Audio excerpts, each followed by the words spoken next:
اعوذ باللہ من الشیطان الرجیم بسم اللہ الرحمن الرحیم السلام علیکم ورحمۃ اللہ وبرکاتہ۔ دوستان عزیز کا آپ کی خدمت میں ایک اور نئی ویڈیو کے ساتھ حاضر ہوں۔ مسئلہ زکوٰۃ۔ رشتہ داروں کو زکوٰۃ دینے میں دگنا اجر ہے۔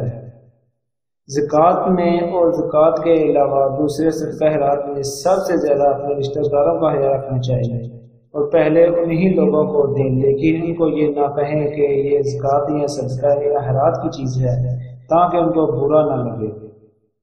حدیث میں ہے مسکین پر صدقہ کرنا صدقہ ہے، تو یہی صدقہ اگر ذی رحم یعنی رشتہ داروں کو دے دیا جائے تو وہ دو نیکیاں ہیں، ایک صدقہ اور دوسرا صلہ رحمی۔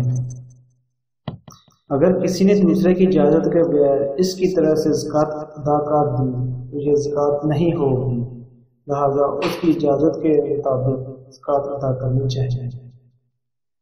ہمیں چاہیے کہ ہمیں زکوٰۃ اپنے پہلے رشتہ داروں میں دیکھنا چاہیے کہ کوئی غریب ہے، یتیم ہے، مسکین ہے، جو اس کا حقدار ہے اس کو پہلے زکوٰۃ دینی چاہیے اور پھر بعد میں باہر دیکھنا چاہیے۔